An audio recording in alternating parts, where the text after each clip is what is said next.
Here comes the rain again. Can Calgary handle this much water? Extortion arrests. The communities put trust in us and they're contacting us and they're seeing the positive results. Police say their work is paying off. And more surgeries for Albertans. We're looking at how do we increase those efficiencies for the changeovers, the staffing, etc. So all of that is being taken into account. A shift in funding for hospitals. CTV Calgary, local breaking news with Ian White. Good afternoon. The rainfall warning continues for Calgary and surrounding areas. We'll have the latest on the forecast in a moment, but first, a look at how the rain that's already fallen is impacting the city.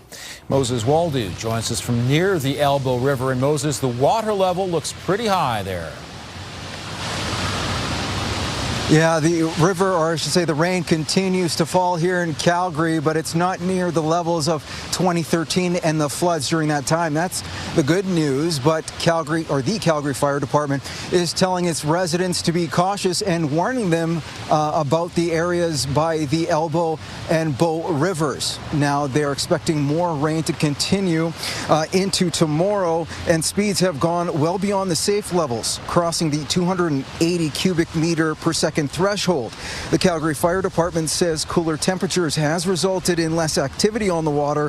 However, boat advisories will remain in place while the bridge, underpasses, and low-lying pathways are closed.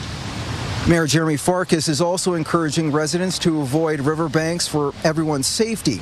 The wind has caused problems for some neighborhoods with power lines going down. Flooding risks are continuing to be an issue, according to one plumber who says it's been a busy start to their week. Now the calls have come in, and we've got 25 already this morning of, hey, I got wet basements, I got this, I need a sump pump. Some pump's not working. I'm not sure if some pump's working. Water's spewing everywhere. What can you do? That's what happens now. The panic calls come in. Now, if that sounds like you, that's Pete Archdyken of Pete the Plumber, also adding that there are solutions like having the downspouts away from your home, approximately 5 feet, to let the water at least not pool by your house, as well as adding a sub pump, which in the long run, Ian, could save you a lot more dough than having water damage to your home. Sounds like good advice indeed. Thanks very much. Meantime, in the mountains, Bow Falls is flowing fast as the river sees a rise in water levels. Several trails along the Bow River in Banff are closed, along with a playground there. In Canmore, water is pooling and spilling into some streets. While the mountains have a record snowpack, the melt isn't much of an issue thanks to cooler temperatures. The snowpacks acted like a giant sponge and held a lot of that rain back. And then now there's been half a meter of snow, colder snow building up on top of that melted snowpack. So that's pretty well stopped snow melt in its tracks. And this has helped quite a lot because and you can see this very much in the Bow River at Banff, which went up and went up and up and then leveled off when things cooled off and it started to snow.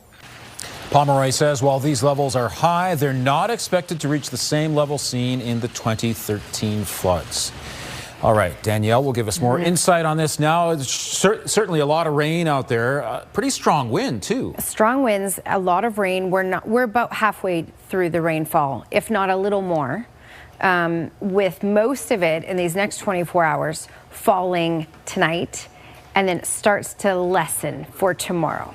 So first, I'll give you the radar here. And the core of the system, the center of this low, is actually over the Saskatchewan-Alberta border.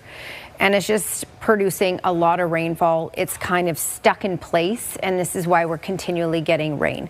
This will shift here and there, so you are looking at rainfall pretty consistent over these next 12 hours, absolutely, in Calgary.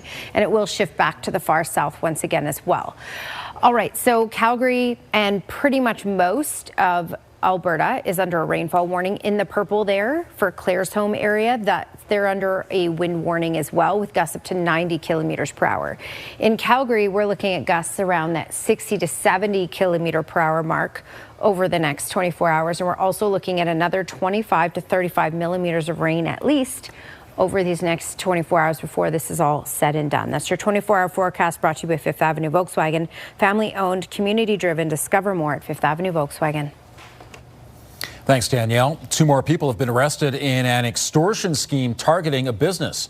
Early last month, police say someone called a business in Saddle Ridge and threatened to shoot the owner, their family and friends if they did not give them money. Last week, 4 men were arrested from a home on Saddlestone Way Northeast.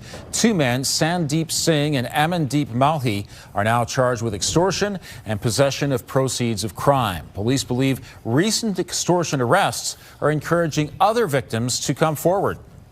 When this first started in Calgary, we did not have a lot of contact with the community. As we continue to lay charges, the confidence in our ability is bringing people forward. And so it is encouraging to see, very much so, that the community has put trust in us and they're contacting us and they're seeing the positive results.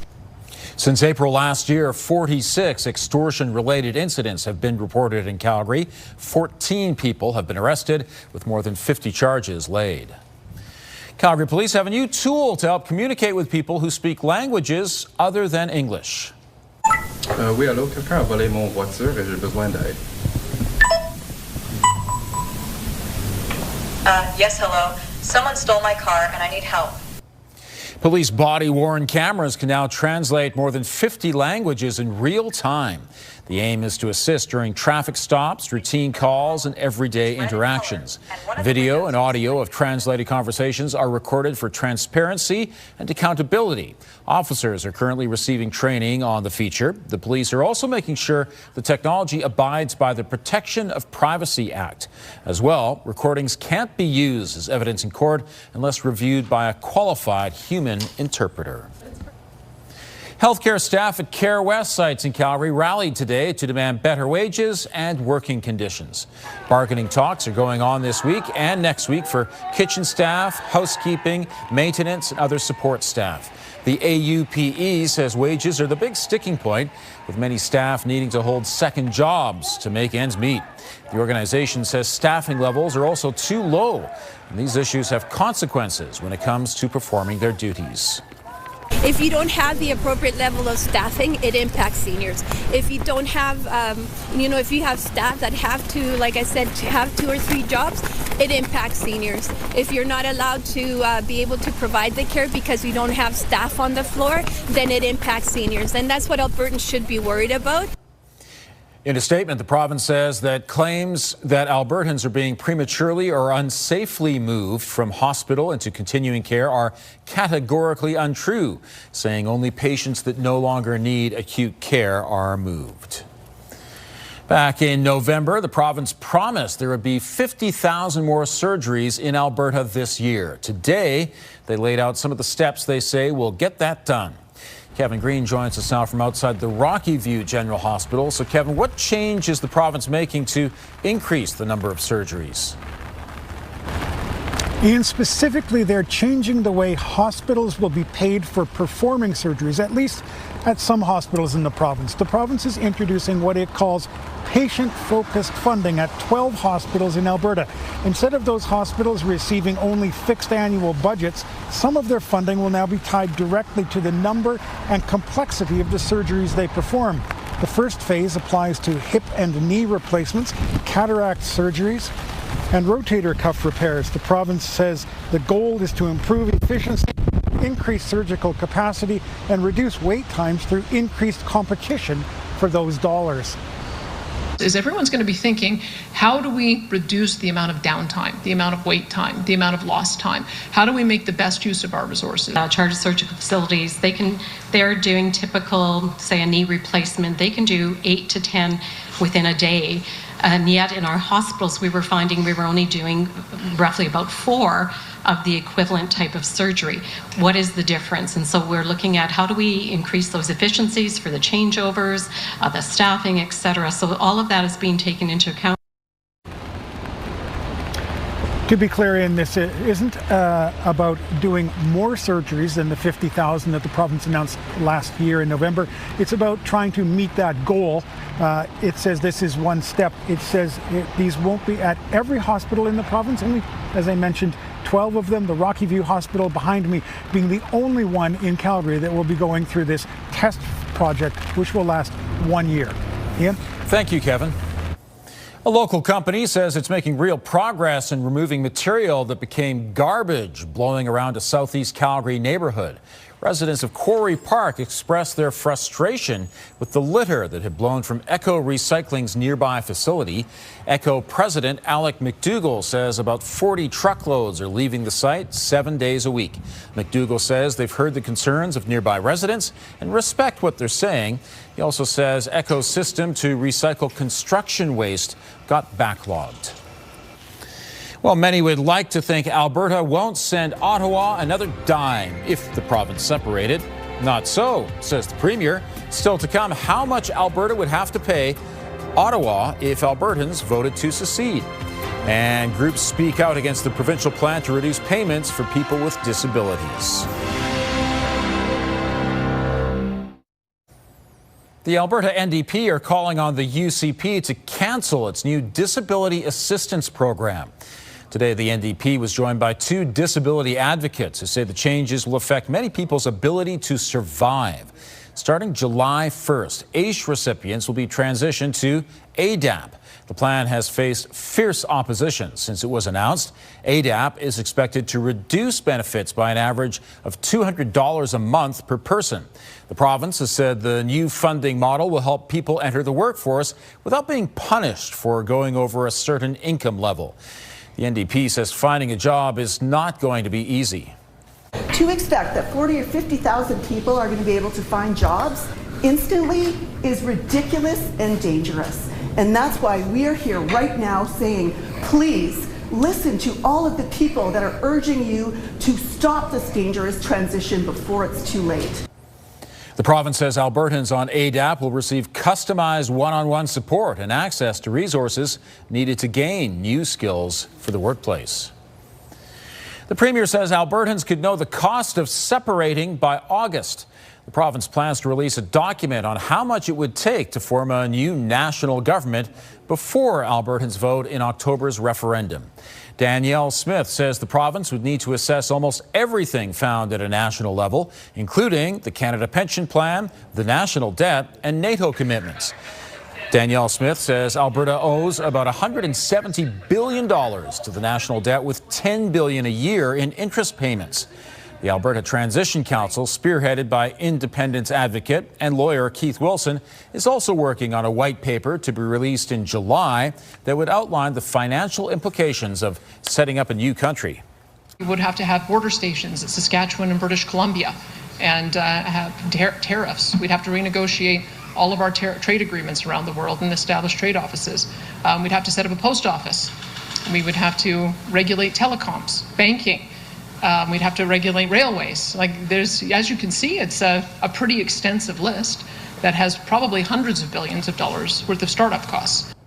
Smith also says she will take the separatists' petition word that they received more than 300,000 signatures, even though they have not yet been verified by Elections Alberta. Okay, Danielle, we have this enormous system, and it's like it's stuck in traffic. It's not going anywhere. Yeah, we have a bit of a blocking pattern in the atmosphere, so the system's just hovering over us. In fact, it's kind of backtracked and moved along up the mountains. When you have stuff moving up the mountains, it enhances the amount of rainfall we can get from it, and I'll show you that on the radar in just a second. Look at your live shot. I don't have to tell you it's rainy. What I can tell you is you can kind of look at it this way. We're halfway done. In most communities, Calgary included, there's still a lot of rain on the way. Cooler temperatures, of course, so it's only 7 degrees in the city right now. 7 as well down in Pincher Creek, 8 in Lethbridge and Milk River. And Medicine Hat, one of the warmer spots in southern Alberta at 16. But check out up in Grand Prairie, Peace River, in the 20s right now, and not under a rainfall warning. So everywhere else, pretty much in the province, is. Here's a look at the system. The core of it is right over the Saskatchewan-Alberta border, and it's a counterclockwise spin with these low pressure systems. This has been forcing air up the mountains. So not only are we getting rainfall from the system itself, but when the system's rolling up the mountains, it actually enhances all that forced air up the mountains, produces additional rainfall amounts. And we're going to continue to get this pattern as we head through these next 12 to 24 hours. So that's why we're not done with heavy rain just yet. At this point, the wave of heaviest rain is Provost through Hanna and over to Olds and Calgary. And then towards the mountains here. Some pockets are very heavy, and this will be fairly consistent as we head through these next 12 hours, and then we'll start to lighten after that a little bit. So the entire province pretty much, except for towards the northwest corner, they're not under it, but they're under a statement. Rainfall warning in green here for most of the province, and then we do have a wind warning in place south of High River over to Vulcan and Lomond. 90-kilometer-per-hour gusts already happening and will continue to happen on and off as we head through the next few hours. And everywhere else, while we're not under a wind warning, it's still very gusty, 60 to 70 kilometer-per-hour gusts with this, plus heavy rain. This is a look at rainfall totals possible. This is a bit of an estimation. This is on the lower end, so keep that in mind. For Calgary specifically, probably about anywhere from 30 to 35 millimeters of rain expected, and this is from now right up until tomorrow night. Heavier amounts towards the south as the system will start to shift back down once again. Okay, so as we head through the rest of tonight, when we're going to see the heaviest amounts, Lethbridge, up Highway 2, QE2, Calgary included in this, we're going to get pummeled with even heavier rain for tonight. And then as you can see, it will start to lighten as we go through tomorrow. So tomorrow, by tomorrow afternoon, just isolated showers possible. And then the system is mainly out for Wednesday. You could see a couple raindrops late Wednesday because of the instability. But yes, we're going to be done pretty much by then. And temperatures will warm. 9 degrees is our high for tomorrow. Again, keep in mind 20 millimeters of rain tonight while we're sleeping, and then another 10 to 15 possible throughout the day tomorrow, most of that in the morning hours. And then by Wednesday, a mix of sun and clouds, small chance of a late day shower. We should get back to the 20-degree mark for Thursday, but by then there's a chance of isolated showers and non-severe thunderstorms. Thanks, Danielle. Canada is not a star student in a new international report card. Just ahead, a disappointing grade for Canada in fighting poverty. But Alberta's grade is even worse.